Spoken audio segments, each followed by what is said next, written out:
Shalom jemaat Tuhan. Shalom jemaat Tuhan. Apa kabar? Haleluya. Mari kita sama-sama beribadah, kita merendahkan hati untuk memuji menaikkan nama Tuhan.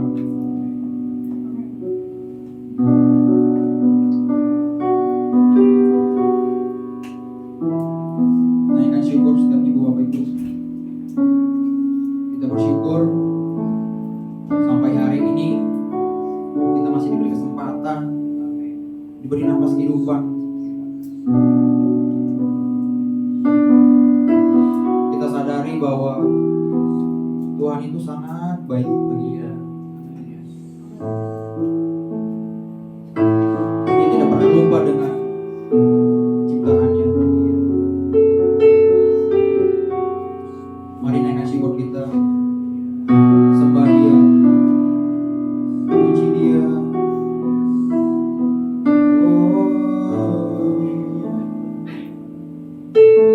Terima kasih Tuhan.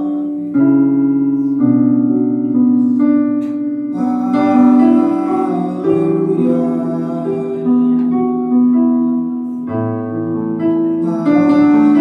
Haleluya Tuhan.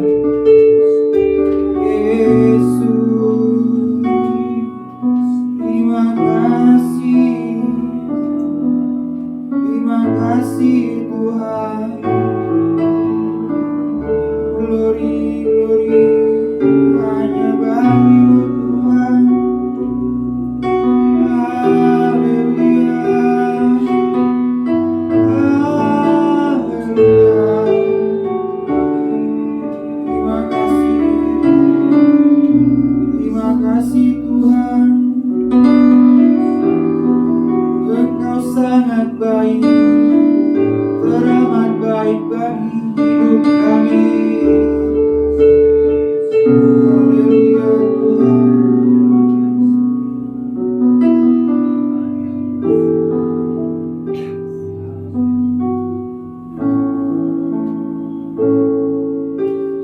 Kau Allah yang setia,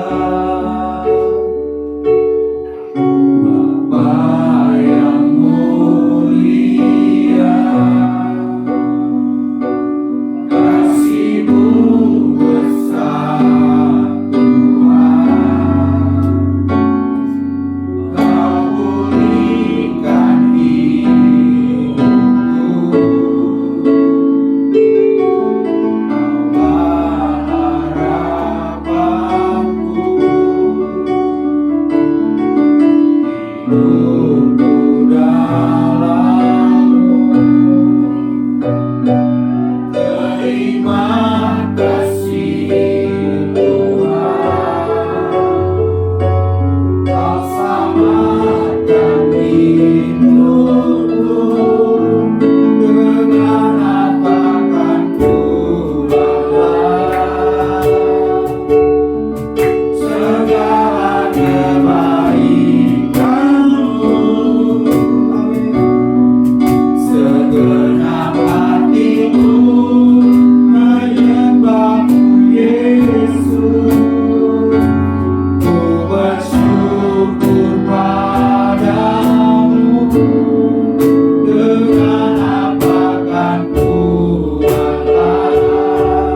meninggikan nama Tuhan.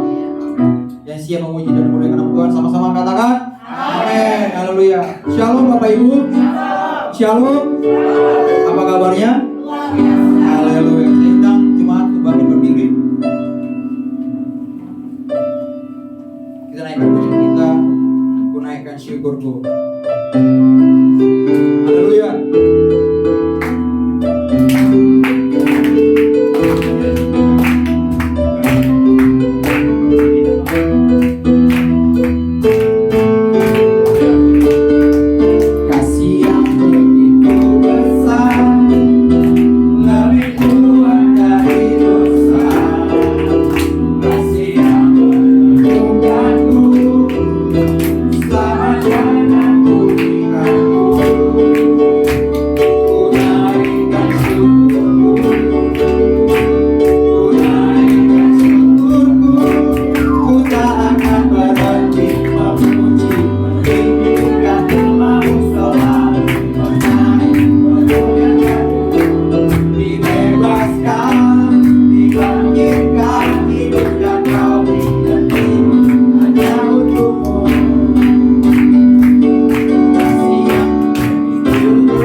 Bapak Ibu.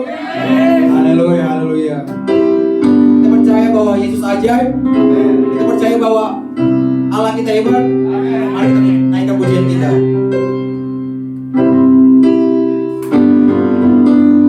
Yesus ajaib, Tuhan ajaib, kasih-Nya ajaib. Yesus ajaib.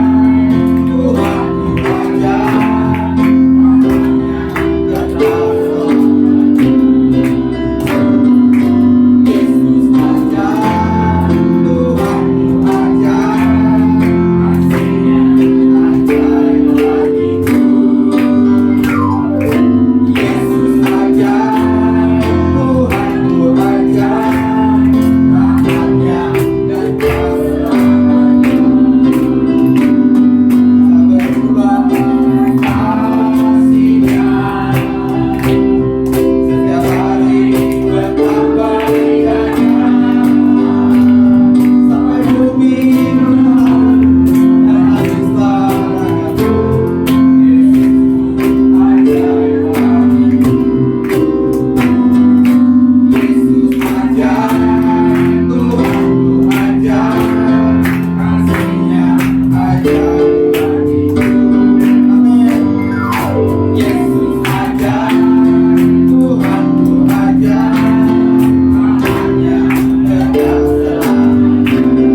biarlah nanti apa yang kita dengar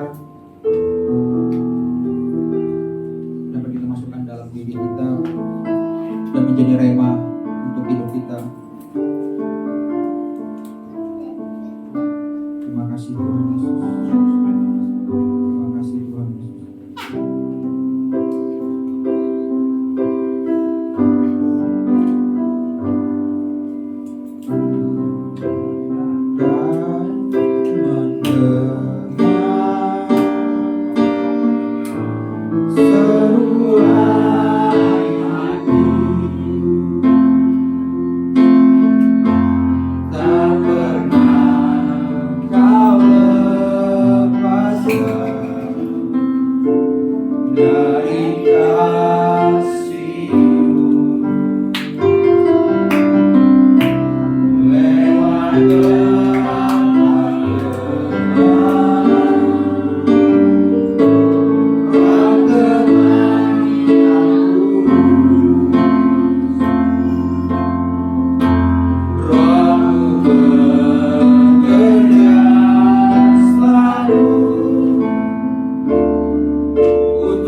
hadirat Tuhan, dalam pemeliharaan dan perlindungan Tuhan, kami tenang Tuhan, kami aman, kami sejahtera Tuhan. Terima kasih buat hadirat-Mu yang ada dan hadir di tengah-tengah kami Tuhan. Engkau yang jamah, Engkau yang melawat setiap kami Tuhan. Kami bersandar, kami berharap hanya kepada-Mu Tuhan. Mari Roh Kudus terus bekerja di tengah-tengah kami. Tuhan yang menyatakan kuasa, menyatakan kemuliaan-Mu Tuhan di tengah-tengah kami. Kami buka hati, kami izinkan kuasa Roh Kudus bekerja secara dahsyat di tengah-tengah kami. Dan kami ikat, kami patahkan semua pekerjaan iblis dalam bentuk apapun yang mencoba mencuri kebenaran firman Tuhan dan mengganggu akan persekutuan kami dengan Tuhan hari ini. Kami sepakat berdoa di dalam nama Tuhan Yesus Kristus. Kami mengikat, kami patahkan dan kami tolak segala pekerjaan iblis. Kami minta biar hadirat kuasa kemuliaan Tuhan yang dahsyat melawat setiap kami dan memberikan kami hikmat, memberikan kami pewahyuan, memberikan kami pengertian akan firman yang kami dengar pada pagi hari ini Tuhan. Terima kasih Roh Kudus, hanya di dalam nama Tuhan Yesus Kristus kami semua siap mendengarkan firman Tuhan. Setiap kita yang siap bersama-sama katakan amin. Mari beri kemuliaan bagi Tuhan Yesus. Haleluya. Puji Tuhan. Ya, kita bersyukur buat hari ini. Saya percaya bahwa setiap kita yang hadir adalah bukan perkara kebetulan ya, karena Roh Kudus yang menggerakkan setiap kita untuk beribadah pada minggu pagi ini.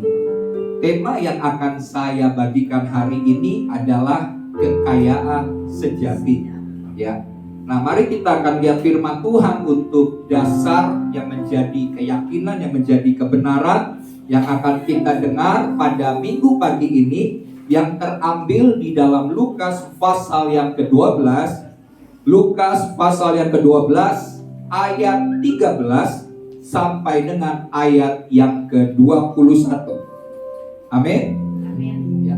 Lukas 13 ayat yang ke Lukas 12 ayat yang ke-13 sampai 21. Saya akan baca ayat yang ke-13. Nanti Bapak Ibu Saudara baca ayat yang ke-14. Kita akan membaca berganti-gantian sampai dengan ayat yang ke-21. Oke ya. Judul perikopnya adalah orang kaya yang bodoh. Ayat 13. Seorang dari orang banyak itu berkata kepada Yesus, "Guru, katakanlah kepada saudaraku supaya ia berbagi warisan dengan aku."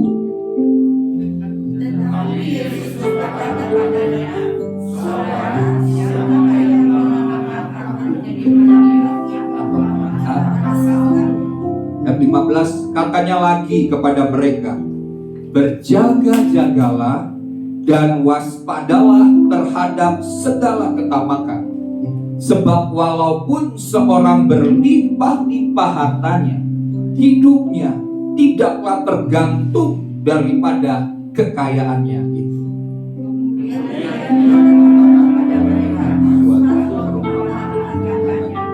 Ada seorang yang berlimpah-limpah. Ia bertanya dalam hatinya, "Apakah yang harus aku perbuat? Sebab aku tidak mempunyai tempat di mana aku dapat menyimpan hasil tanahku." "Aku akan merombak lumbung-lumbungku dan aku akan mendirikan yang lebih besar, dan aku akan menyimpan di dalamnya segala gandum dan barang-barang.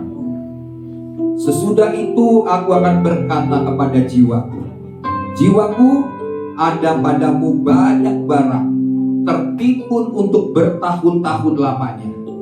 Beristirahatlah, makanlah, minumlah, dan bersenang-senanglah." Pikirkan Allah kepadanya, "Hai engkau orang bodoh, pada malam ini juga jiwaku akan diambil daripadamu, dan apa yang telah kau sediakan untuk semua perlindungan." Ayat 21. Demikianlah jadinya dengan orang yang mengumpulkan harta bagi dirinya sendiri, jikalau ia tidak kaya di hadapan Allah.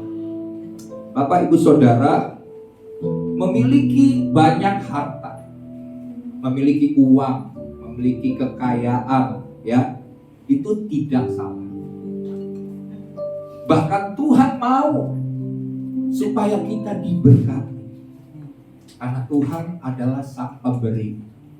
Dia mau hidup kita diberkati, sehingga melalui kehidupan yang diberkati itu rencana Tuhan digenapi atas hidup kita. Dan kita juga akan menjadi berkat. Jadi Tuhan punya tujuan waktu Dia memberkati kita, atau misalnya Dia memberikan kita harta yang berlimpah-limpah. Tentunya Tuhan punya tujuan, ya. Nah, oleh sebab itu, kalau kita tahu bahwa Tuhan mau memberkati kita, nah yang harus kita mengerti dan sadari, kita akan lihat dulu posisi kita, ya. Saya bagikan ada posisi yang pertama, posisi Tuhan. Yang kedua, posisi kita. Dan yang ketiga, posisi tentang uang atau kekayaan. Nah, yang pertama, posisi Tuhan dulu. Posisi Tuhan, dari Tuhan, Dia adalah pemberi berkat. Dia adalah pemberi kekayaan, baik secara materi maupun rohani. Dari Tuhan pemberi, dari pihak Tuhan. Nah, posisi kita adalah penerima. Setelah kita penerima, kita menjadi pengelola. Setelah kita jadi pengelola, apa yang Tuhan inginkan? Tentunya di dalam pengelolaan kita untuk kebutuhan kita sendiri, yaitu kita menjadi seperti sikap Tuhan, sifat Tuhan, yaitu pemberi berkat. Amin. Ini posisi kita. Nah, yang ketiga, uang atau kekayaan. Posisinya mana? Posisinya adalah uang itu tentunya bagian dari kekayaan dunia, ya. Uang itu bagian dari kekayaan dunia yang kita miliki. Tapi posisi daripada uang adalah budak atau hamba. Jangan pernah jadikan uang itu sebagai tuan. Kalau menjadikan uang sebagai tuan, maka itu sudah melampaui dari apa yang Tuhan tetapkan. Tapi banyak orang, bahkan orang Kristen, tidak menyadari dan menjadikan uang itu sebagai tuan, bukan hamba, bukan budak. Tapi kalau sampai kita orang Kristen menjadikan uang itu sebagai tuan, maka uang akan menjadi tuan yang kejam bagi diri kita. Tapi kalau kita jadikan uang itu sebagai hamba untuk melayani, hamba yang kita pakai untuk melayani pekerjaan Tuhan, maka uang itu akan menjadi hamba yang baik. Dia akan berubah, ya. Nah, jadi Bapak Ibu Saudara, saya mau buat Bapak Ibu Saudara lebih mengerti lagi tentang uang, karena ini penting.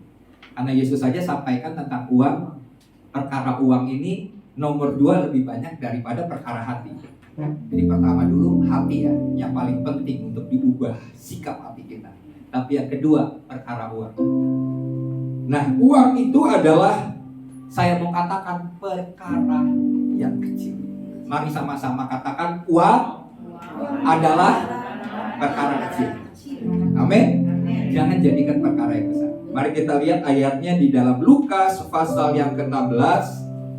Lukas pasal yang ke-16, ayat yang ke-10 sampai dengan ayat yang ke-11.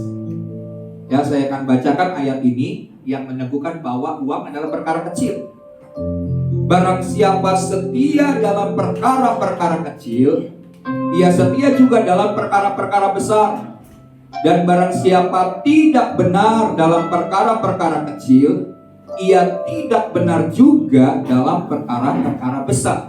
Perhatikan ayat 17. Jadi jikalau kamu tidak setia dalam hal mamon yang tidak jujur, siapakah yang akan mempercayakan kepadamu harta yang sesungguhnya?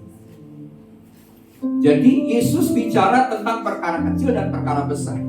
Kemudian di ayat 11 Yesus mengatakan bahwa mamon adalah Kalau kita misalnya tidak bisa dipercaya, tidak setia dengan Mamon yang tidak jujur ini, bagaimana kita akan dipercayakan oleh Tuhan dengan perkara yang lebih besar, yaitu harta yang sesungguhnya, kekayaan rohani. Tidak akan pernah.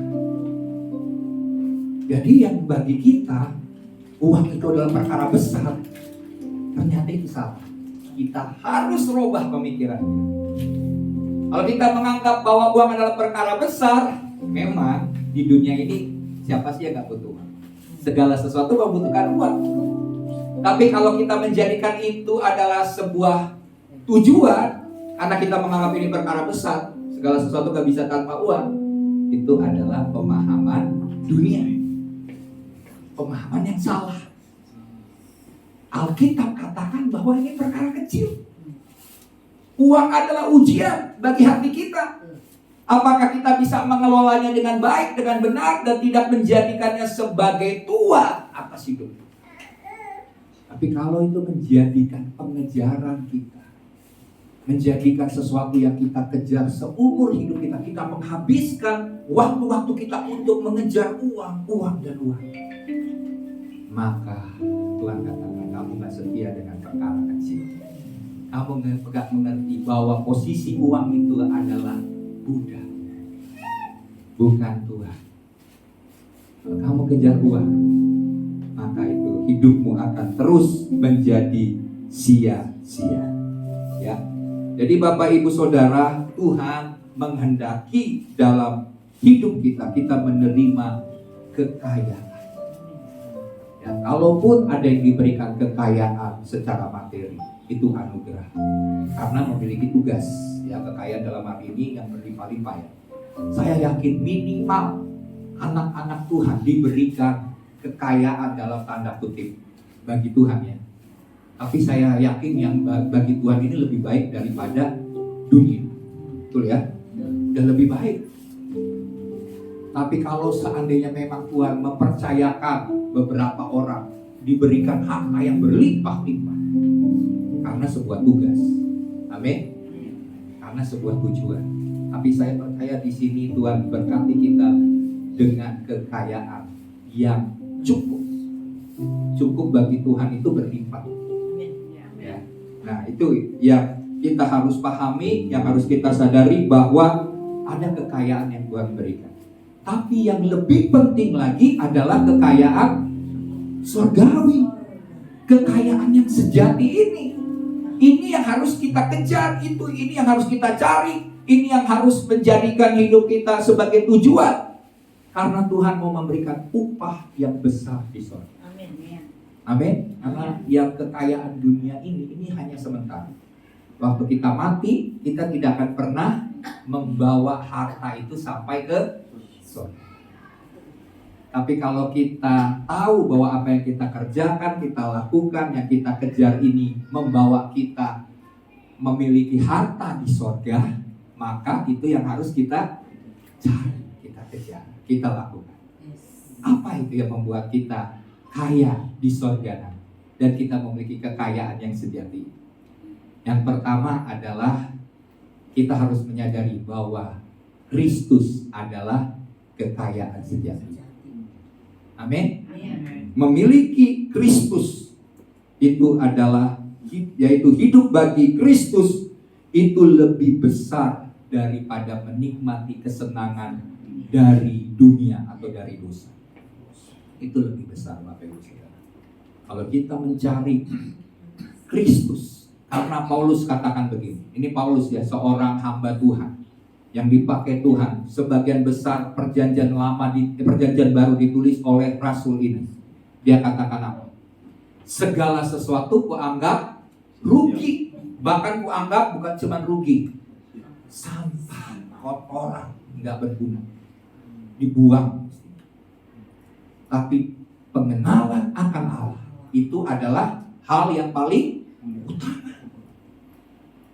Dan Bapak Ibu Saudara sadari bahwa di dalam Kristus engkau punya kekayaan yang sejati. Amin. Kekayaan rohani dan pasti termanifestasi secara fisik. Makanya Matius 6 ayat 33 berkata apa?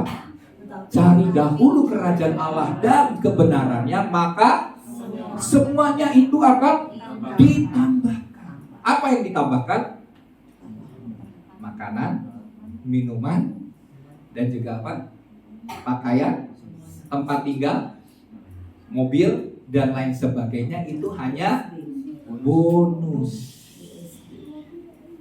Nah, seringkali kita orang Kristen ngejarnya bonus. Padahal yang sejati itu yang harus kita perlukan bukan bonusnya. Bonus itu sebenarnya otomatis diberikan. Ya sama seperti saya berikan pernah sebuah contoh ya. Seringkali kita mau melihat sebuah payung yang cantik ya, yang indah, kita bilang wah saya pengen dapetin payung. Bagaimana cara dapatkan? Kata pemilik toko, beli harga 2 juta baru dapat payung itu. Waduh. Padahal payung itu cuma harganya berapa paling mahal? 100, 200. Tapi kita pengen dapat. Kita harus korbanin duit 2 juta untuk dapetin payung yang harganya hanya mungkin 100. Ya, jadi Bapak Ibu Saudara, kita harus memahami tentang kekayaan sejati. Di dalam Kristus segala berkat-berkat rohani firman Tuhan, katakan sudah disediakan bagi kita di sorga.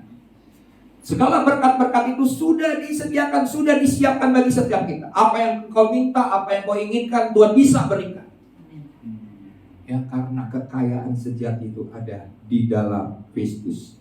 Ya, harta yang tidak ternilai, yaitu harta kekayaan surgawi itu, melebihi dari harta dunia.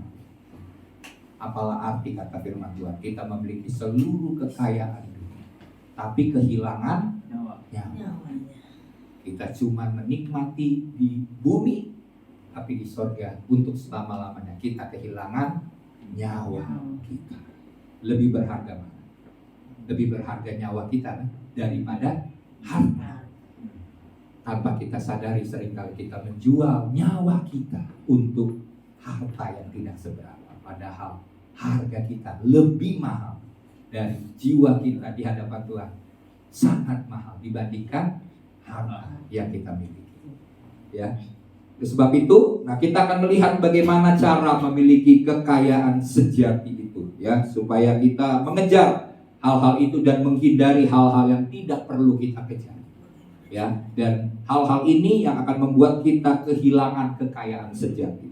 Nah, yang pertama adalah, mari kita lihat ayatnya. Kita kembali ke dalam Lukas pasal yang ke-12 tadi ya. Di dalam ayat yang ke-15 dikatakan begini. Katanya lagi kepada mereka, berjaga-jagalah dan waspadalah terhadap segala ketamakan. Jadi yang pertama, bagaimana supaya kita bisa memiliki kekayaan yang sejati adalah menghindari ketamakan, keserakahan, rakus, ya. Itu harus kita hindari, karena segala bentuk keserakahan itu akan membuat kita binasa. Ya, kita tidak akan pernah keserakahan itu tidak pernah dapat dipuaskan. Betul kan? Kita semakin dapat sesuatu, kalau kita punya sikap serakah, kita merasa kurang. Kejar lagi sesuatu yang lebih besar.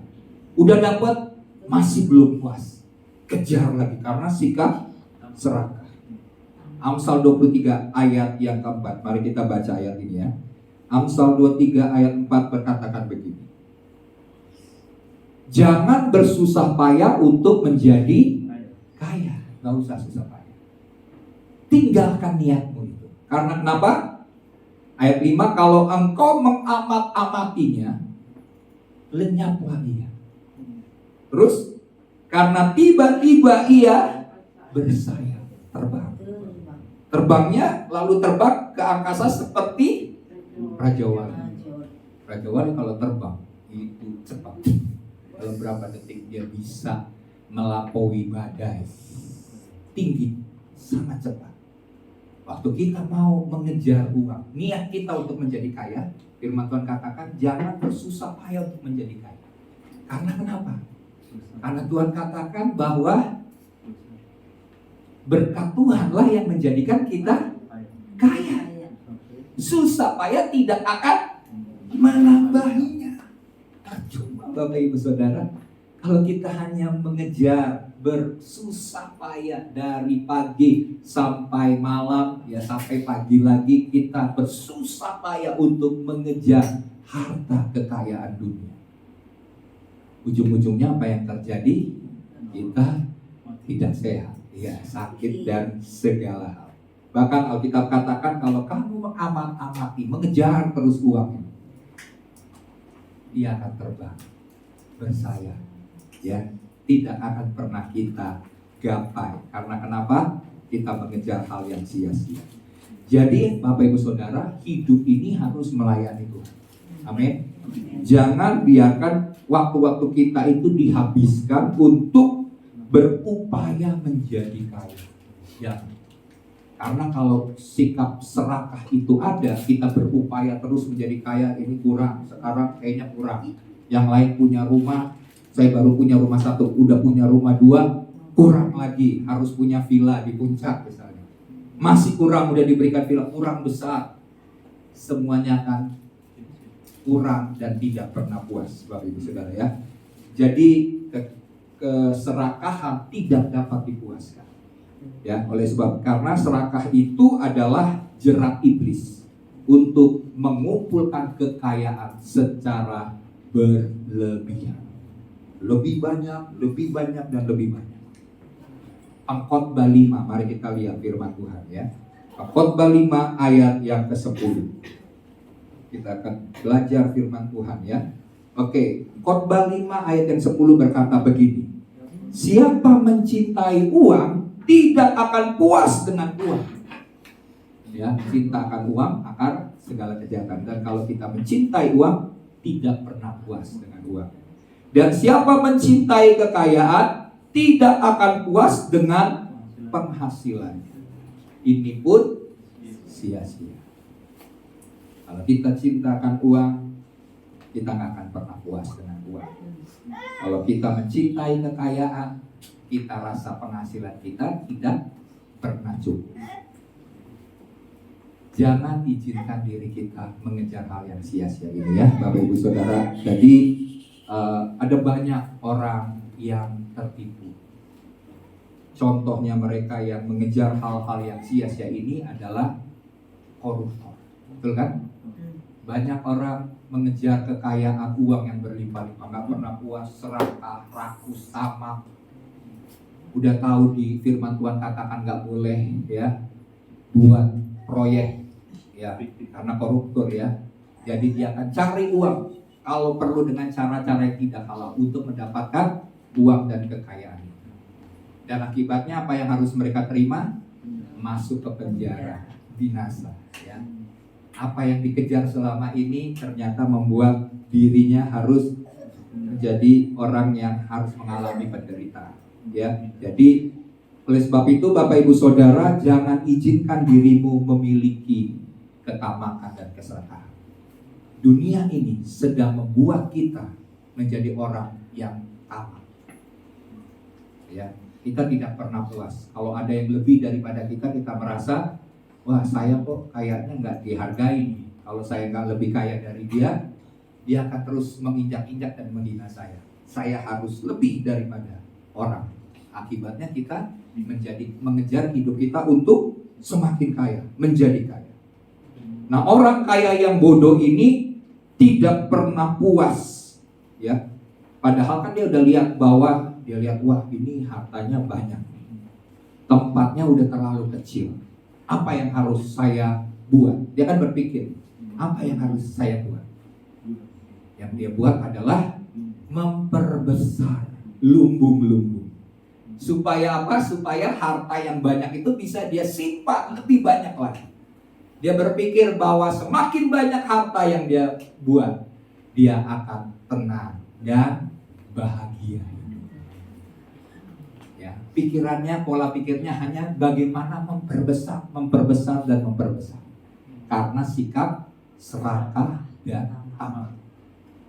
Ya, nah ini coba kita lihat Nah, oleh sebab itu yang harus kita miliki supaya kita menghindari dari sikap tamak ini, 2 Korintus 9, mari kita baca 2 Korintus 9 dahulu ya. 2 Korintus 9, kita lihat ya, gak apa-apa kita baca beberapa ayat, karena saya percaya bahwa firman Tuhan itu hidup ya. 2 Korintus 9 ayat 8 bisa ditampilkan. Ayat 8. Firman Tuhan katakan, dan Allah sanggup melimpahkan segala kasih karunia kepada kamu, supaya kamu senantiasa berkecukupan di dalam segala sesuatu, dan malah berkelebihan dalam pelbagai kebajikan. Allah sanggup mencukupkan segala sesuatu, bahkan kamu akan berkelebihan. Waktu kita lebih, kita memiliki kekayaan, tujuannya apa? Supaya kita berbuat kebajikan, bukan untuk diri sendiri. Orang kaya yang bodoh ini setelah dia lihat hartanya banyak, yang dia pikirkan adalah menambah tempat yang lebih luas, nimbun lagi buat dirinya sendiri. Ini Alkitab katakan orang kaya tapi bodoh. Ya. Oke, itu yang pertama. Jadi menghindari ketamakan, maka yang harus kita lakukan adalah berbuat kebajikan. Kita harus murah hati, sama seperti Bapak kita adalah murah hati. Tadi saya katakan posisi kita adalah setelah kita menerima berkat daripada Tuhan, kita mengelola dengan baik, ya. Setelah itu kita menjadi pemberi, orang yang penuh dengan kebajikan, murah hati, supaya Bapa dipermuliakan melalui hidup setiap kita. Oke, itu yang pertama ya, supaya kita menghindari ketamakan dengan beri, bukan menyimpan, bukan mengumpulkan semakin banyak dan semakin banyak. Yang kedua adalah menghindari ketergantungan kepada kekayaan. Mari kita lihat ayatnya kembali di dalam Lukas pasal 12 tadi, ya. Kita lihat di dalam ayat yang ke-15 tadi, tapi bagian B-nya. Saya baca dari awal ayat 15-nya. Katanya lagi kepada mereka, berjaga-jagalah dan waspadalah terhadap segala ketamakan. Sebab walaupun seorang berlimpah-limpah hartanya, hidupnya tidaklah tergantung daripada kekayaannya. Nah, banyak orang berpikir semakin kaya semakin aman, semakin kaya semakin tenang, semakin kaya semakin bahagia. Padahal firman Tuhan katakan, jangan kamu bergantung kepada sesuatu yang sia-sia, bergantung yang suatu saat bisa hilang. Kekayaan yang kita pikir itu membuat diri kita aman, suatu saat itu bisa pergi. Ada orang dunia katakan, roda itu katanya berputar, betul ya? Suatu saat bisa di atas, suatu saat bisa di bawah. Nah, kalau kita bergantung dengan kekayaan kita, kita pikir ini akan membuat kita aman, tenang, bahagia. Suatu saat kalau kita berada di bawah, kemana kekayaan kita? Kekayaan kita itu dalam waktu sekejap bisa habis. Pengalaman peristiwa 98 yang dialami oleh Indonesia, peristiwa yang terjadi, yang tadinya orang kaya bisa berubah menjadi mendadak menjadi miskin. Karena peristiwa uang yang dipotong gitu ya, banyak terjadi. Dan kita lihat ke depan, diperkirakan ekonomi dunia akan memburuk. Kalau Presiden Jokowi bilang gelap katanya ekonomi ke depan. Jadi kita tidak pernah tahu. Kalau kita menggantungkan kekayaan, kita taruh di bank. Sekarang kan orang mau berpikir kalau dulu-dulu taruh di bank. Sekarang kalau taruh di bank kita takut. Karena kenapa? Potongannya bisa saya dengar bisa 4%. Jadi sebenarnya kalau taruh di bank kita nggak aman, karena kita nggak akan dapat bunga. Sebenarnya yang kita harus bayar uang kita. Jadi di bank itu membuat uang kita bukannya semakin bertambah, tapi semakin habis. Tidak ada harapan bagi mereka yang bergantung kepada kekayaan atau uang. Tapi kita harus bergantung kepada Tuhan. Ya. Nah, oleh sebab itu, kita lihat dulu juga ayat yang menjadi dasar kita, yaitu Pengkhotbah 6 ayat 2. Mari kita lihat Pengkhotbah. Saya baca ayat-ayat banyak ini supaya ini dasarnya ya. Jadi saya nggak sembarangan ngomong tanpa dasar firman Tuhan. Mari kita lihat Pengkhotbah 6 ayat yang kedua.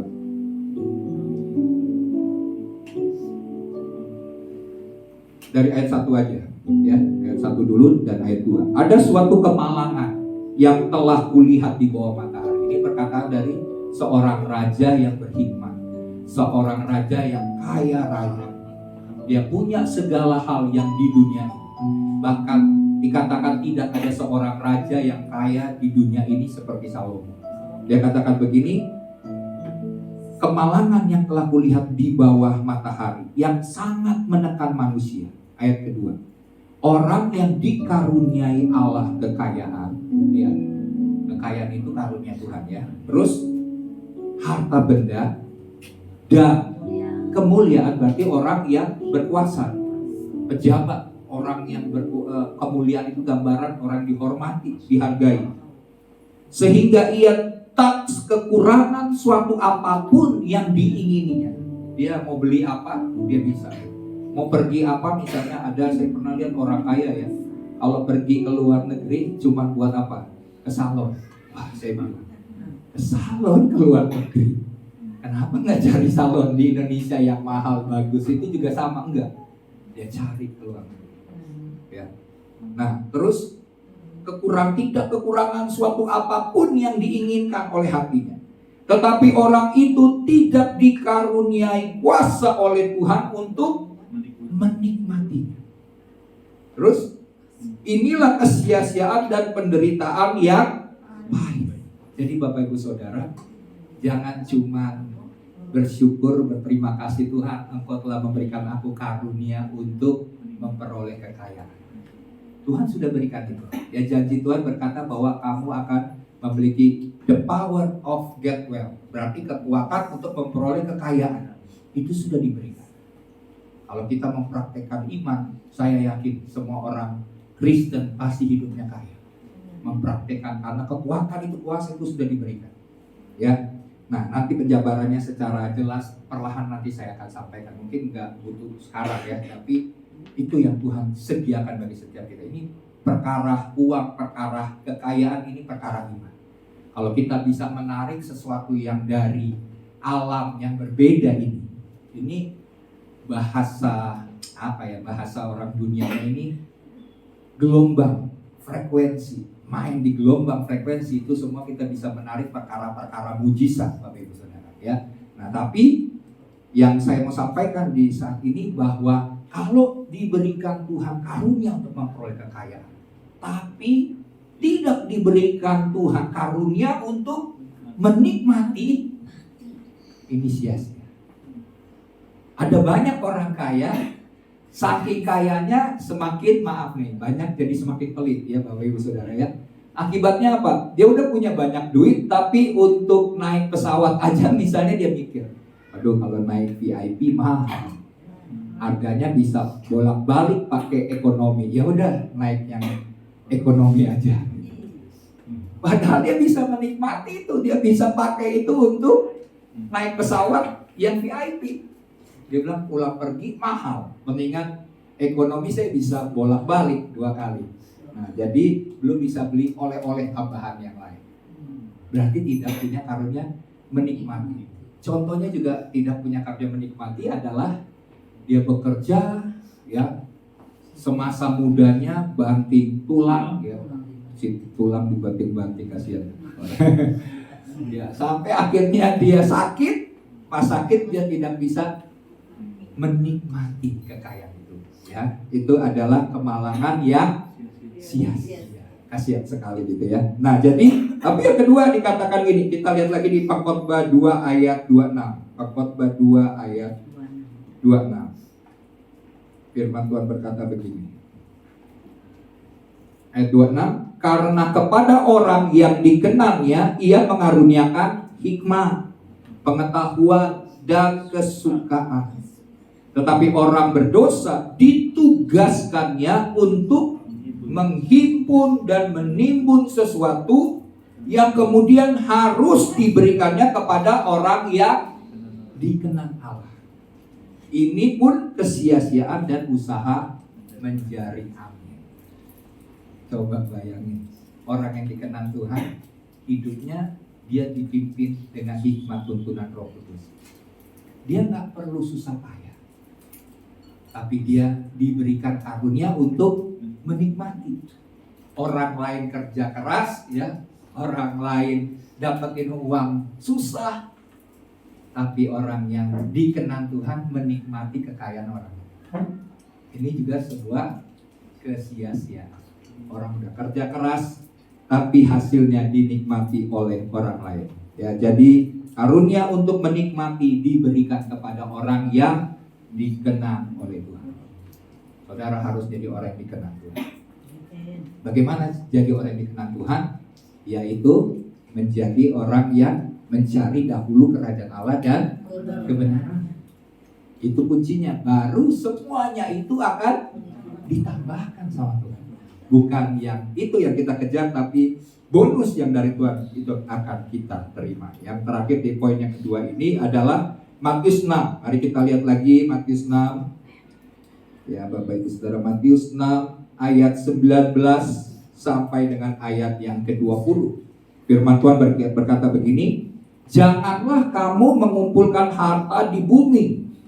Di bumi ngengat dan karat merusakannya dan pencuri membongkar serta mencurinya.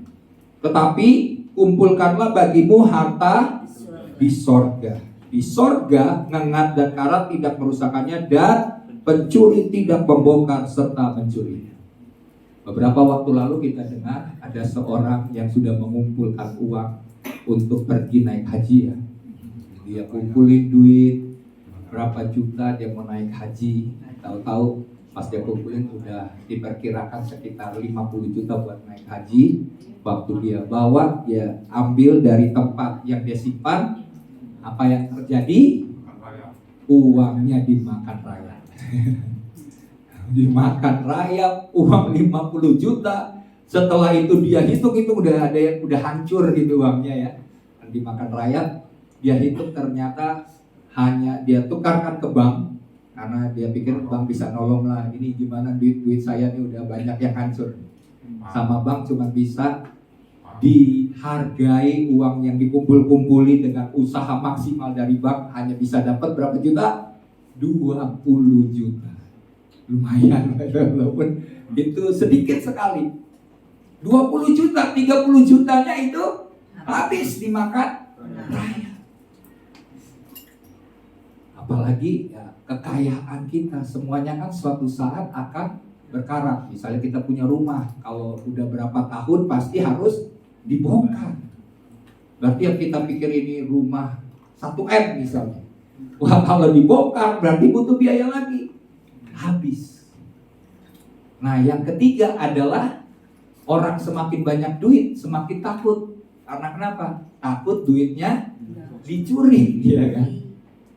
Nggak tenang hidupnya. Kalau perlu sewa bodyguard karena takut suatu saat bisa dirampok pencuri.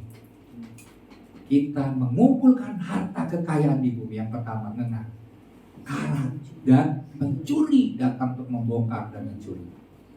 Tapi kalau kita kumpulkan harta di sorga, semua itu tidak bisa dicuri, ya, aman.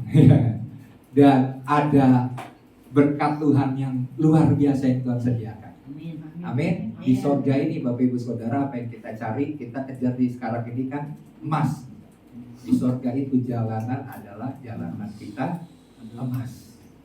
Satu bongkah emas saja turun dari sorga, berapa juta kita bisa jadi kaya hanya bongkahan jalanan di sorga. Emas kita bisa dapatkan, ya. Nah, caranya supaya kita bisa menghindari ketergantungan kepada kekayaan adalah kita harus bergantung kepada Tuhan. Ya, firman Tuhan katakan terkutuklah orang yang mengandalkan manusia, mengandalkan dirinya sendiri, tapi diberkatilah orang yang mengandalkan Tuhan. Gak pernah sia-sia kita kejar Sang Pemberi berkat. Hidup kita tidak akan kehilangan banyak hal. Ya, jadi Bapak Ibu Saudara, di sini kita harus bergantung kepada Tuhan, dan dalam hal ini kita harus punya iman. Ya, karena Tuhan menyediakan berkat yang luar biasa. Mari kita lihat Yakobus 2 ayat 5. Bapak Ibu Saudara, mari kita lihat lagi Yakobus 2 ayat yang kelima. Firman Tuhan berkata begini. Yakobus 2 ayat 5.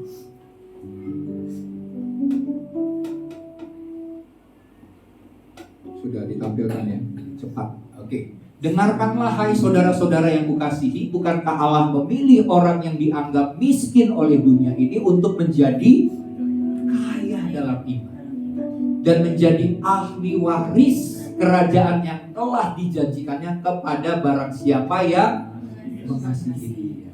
Amin. Tuhan mengaruniakan kepada orang yang dikasihinya, dan Tuhan memilih orang yang mungkin dianggap miskin bagi dunia. Tapi kalau dia kaya dalam iman, suatu saat Tuhan akan memberkati orang. Karena kenapa? Karena Tuhan rela, ya. Tuhan yang kaya rela untuk menjadi miskin supaya kita yang miskin menjadi kaya. Tapi kaya yang Tuhan mau berikan adalah kaya secara rohani, yaitu kekayaan iman. Kalau kita punya kekayaan iman, maka hal-hal yang gak mungkin saya katakan kita bisa tarik. Mujizat itu terjadi oleh karena ada iman. Terobosan terjadi itu semua karena iman. Perkara besar terjadi karena iman. Kalau kita kaya dalam iman, apa yang kita butuhkan Tuhan sediakan. Amin. Nah, yang ketiga, yang terakhir, yaitu menghindari sikap egois. Ya, mari kita lihat di dalam ayatnya, yaitu di dalam Lukas 12 ayat yang terakhir ya.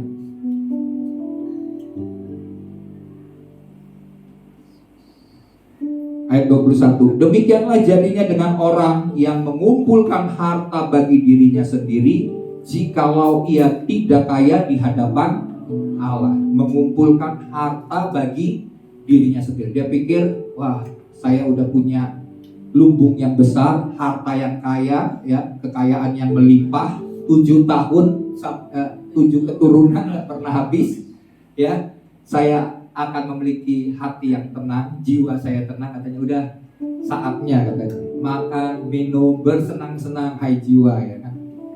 Tapi kata Tuhan, hai kamu orang bodoh, malam hari ini kamu akan diambil nyawanya. Berarti selesai apa yang dia timbun. Begitu banyak dia tidak bisa menikmati. Karena kenapa? Karena dia menjadi orang yang hanya mengumpulkan harta bagi dirinya sendiri. Dia tidak kaya di hadapan Tuhan. Orang yang kaya ini di hadapan Tuhan adalah orang yang suka memberi, orang yang suka menabur, orang yang suka melakukan perbuatan baik, menolong orang, orang yang membutuhkan kita berbuat hal yang baik. Itu adalah orang yang kaya di hadapan Tuhan. Jangan cuma mau menjadi orang yang miskin, tapi kaya di dalam Tuhan. Dan Tuhan memberikan itu. Jadi hidup kita jangan egois, ya, buat diri kita sendiri. Karena kekayaan tidak akan pernah kita bawa sampai pada saat kita meninggal. Tapi kalau Tuhan beri kesempatan, kita masih hidup, kita punya mungkin gak seberapa, ya. Tuhan gak memperhitungkan banyaknya. Suatu kali Tuhan melihat seorang janda yang miskin, ya, mengamati, ada yang memberikan persembahan, kan, orang kaya, orang Farisi mempersembahkan banyak. Orang kagum lihat kepingan emas yang dia kasih, kan, contohnya ini luar biasa, ada filmnya, ya. Jadi dia ambil, kan, biasanya di pundi-pundi, ya. Pundi-pundi ada kepingan uang yang perak maupun emas. Dia dengan bangga dia satu-satu, mestinya kan nggak gampang, ya. langsung aja dimasukin gitu ya, tapi dia ambil satu-satu biar orang lihat, lihat duit saya nih menang banyak. Itu orang Farisi pada waktu itu. Terus Yesus ajarkan kepada mereka, lihat ada seorang janda yang miskin, dia memberi 2 peser. Walaupun sedikit, tapi kata Tuhan dia memberinya seluruh nafkah. Dia nggak punya apa-apa lagi, karena waktu dia beri ini uangnya udah gak ada, dan uangnya hanya 2 peser. Kata Tuhan, persembahan mana yang berkenan dan diterimanya? Orang janda yang miskin. Nah, ini adalah orang yang kaya. Orang kaya bukan karena banyaknya, tapi karena apa yang dia miliki dia persembahkan buat Tuhan. Dan itu yang menyenangkan hati Tuhan. Jadi mari Bapak Ibu Saudara, jangan pernah memiliki sikap egois. Karena kalau kita egois, kita tidak akan pernah menjadi kaya di hadapan Tuhan.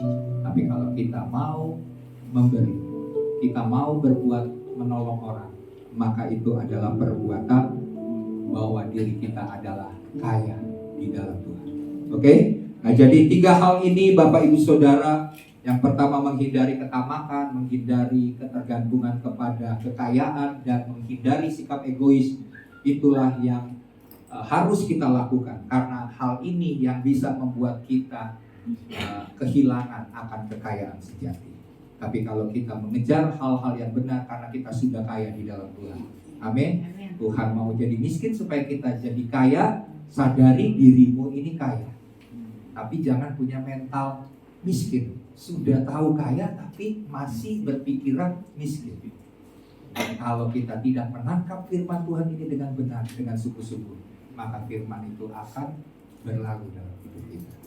Kalau kita tangkap firman Tuhan ini, kita bilang, Tuhan, ini sebuah kebenaran yang harus saya terima. Saya mau jadi bagian dari apa yang Tuhan janjikan ini.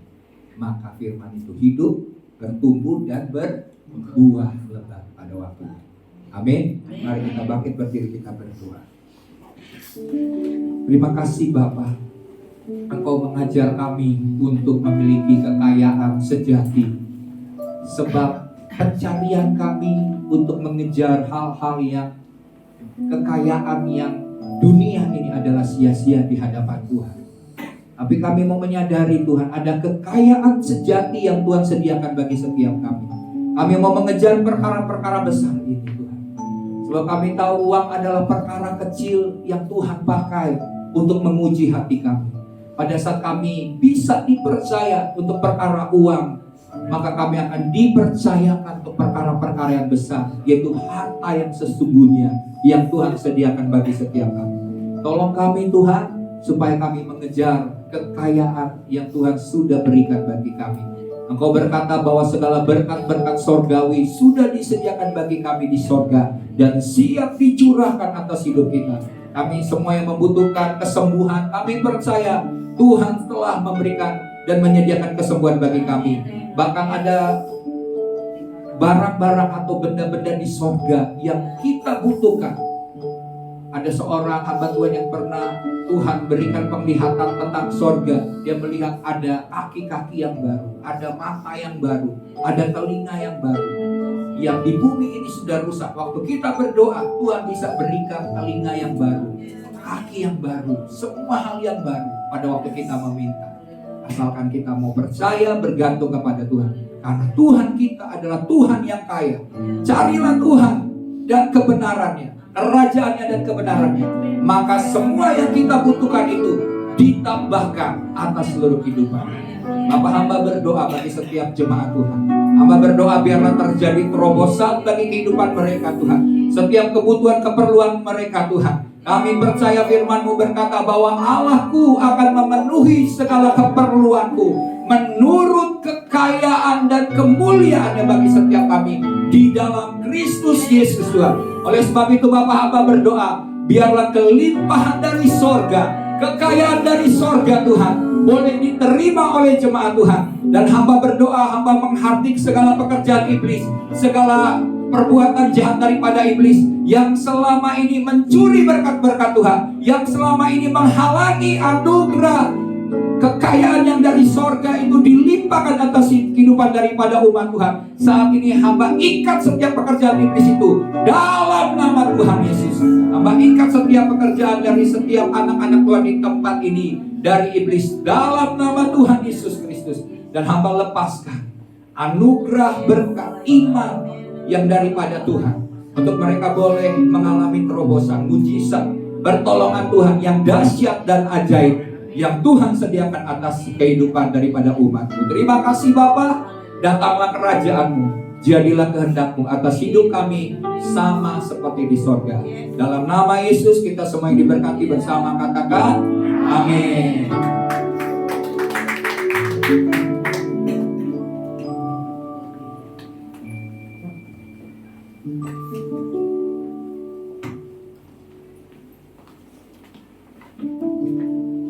Haleluya. Berkati oleh firman-Nya, Bapak Ibu Saudara. Amin. Sebentar kita akan memberikan persembahan kita. Kita berdoa. Terima kasih Bapak yang baik, terima kasih Yesus. Kami kembali mengucap syukur Tuhan. Kami telah selesai mendengarkan firman Tuhan. Kiranya apa kami dengarkan tadi Tuhan bisa menjadi rema bagi kehidupan kami masing-masing.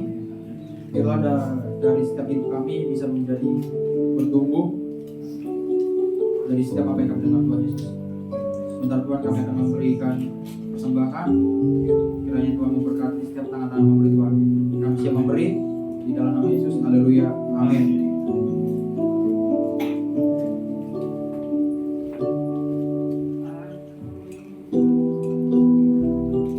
Kita angkat pujian. Aku ingin selalu. Aku ingin selalu berada di hadirat-Mu.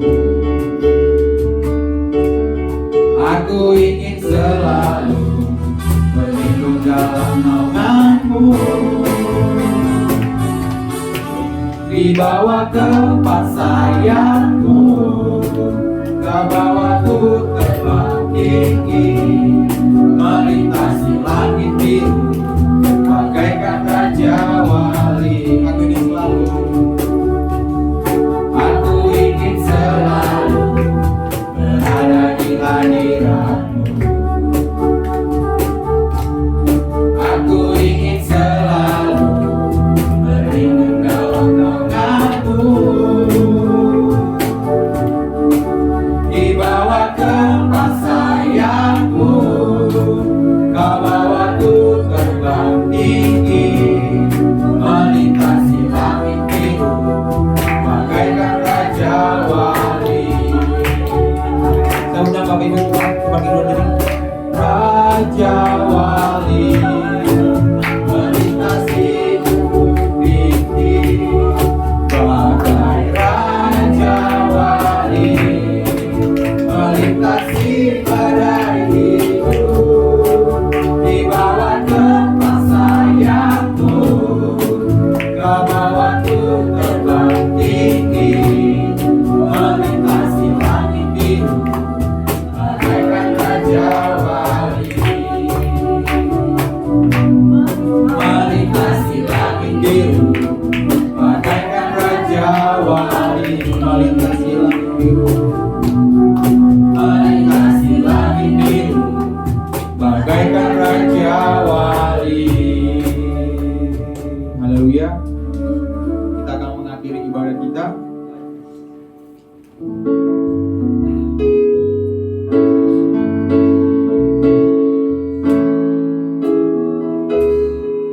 Sebab Kau besar, perbuatan-Mu ajaib, tiada seperti Engkau, tiada seperti Engkau. Sebab Kau besar, perbuatan-Mu ajaib, tiada seperti Engkau. Tiada seperti Engkau. Sebab Kau besar, sebab Kau besar, perbuatan-Mu ajaib, tiada seperti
Sekali lagi katakan, Tuhan kau besar, kau besar. Perbuatan Tuhan sungguh amat ajaib bagi setiap kami. Haleluya, haleluya. Tiada seperti Engkau, kau besar. Perbuatanmu ajaib. Tiada seperti Engkau. Amin Tuhan. Tiada seperti Engkau. Tiada seperti Engkau. Tiada seperti Engkau. Tiada seperti Yesus. Tiada seperti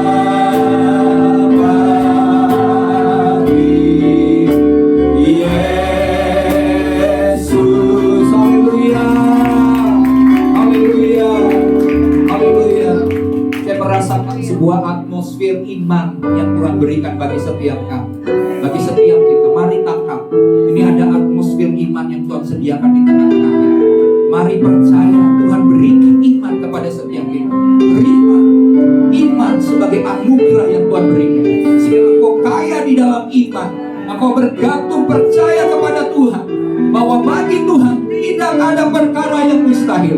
Dia mampu melakukan perbuatan-perbuatan dahsyat, perbuatan-perbuatan ajaib yang tidak pernah timbul dalam hati kita, yang tidak pernah kita pikirkan, yang tidak pernah kita lihat.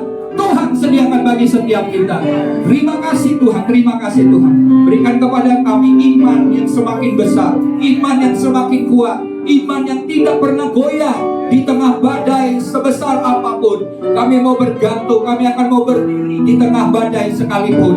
Kami akan mengangkat tangan kami dan percaya bahwa pertolongan Tuhan tepat pada waktunya digenapi akan setiap kami. Terima kasih Bapak. Hamba berdoa Tuhan, limpahkan Tuhan, limpahkan karunia-karunia iman kepada setiap kami yang membutuhkan mujizat Tuhan, yang membutuhkan kesembuhan Tuhan. Terima dalam nama Yesus. Yang menginginkan kelepasan, kemerdekaan di dalam Kristus, terima di dalam nama Tuhan Yesus Kristus. Terima kasih Bapa. Biarlah setiap ibadah kami pada minggu pagi ini boleh berkenan di hadirat Tuhan. Kami boleh menjadi orang-orang yang berkenan di hadapan Tuhan, dan kami boleh menjadi orang-orang yang kaya di hadapan Tuhan, karena kami mengejar kekayaan yang sejati dan di dalam Kristus Yesus. Pada saat kami tinggal di dalam Kristus, di dalam firman Tuhan, maka kami akan meraih perkara-perkara yang akan membuat kami boleh mengumpulkan harta di sorga bagi setiap kami. Terima kasih Bapak. Berdoa bagi pemerintah bangsa kami. Kami sepakat berdoa Tuhan berikan kepada setiap pimpinan, baik Presiden Tuhan Joko Widodo, bagi Wakil Presiden, staf jajaran menteri, pemerintah dari tingkat pusat sampai dengan tingkat daerah. Kami memberkati akan setiap gubernur, wali kota. Kami memberkati akan camat, lurah, RT, RW Tuhan. Tuhan berkati setiap pejabat-pejabat pemerintahan. Berikan kepada setiap mereka takut akan Tuhan, untuk membuat bangsa kami, negeri kami menjadi bangsa yang diberkati oleh Tuhan, karena mereka melakukan kehendak Tuhan.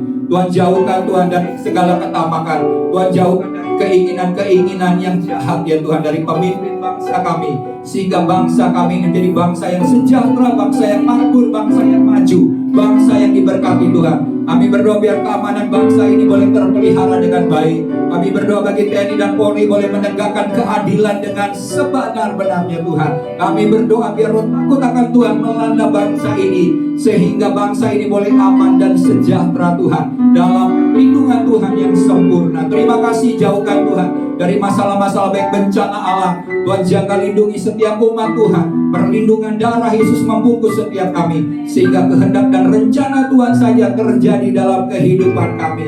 Terima kasih Bapa buat semua hal yang dahsyat dan ajaib yang Tuhan sediakan bagi setiap kami.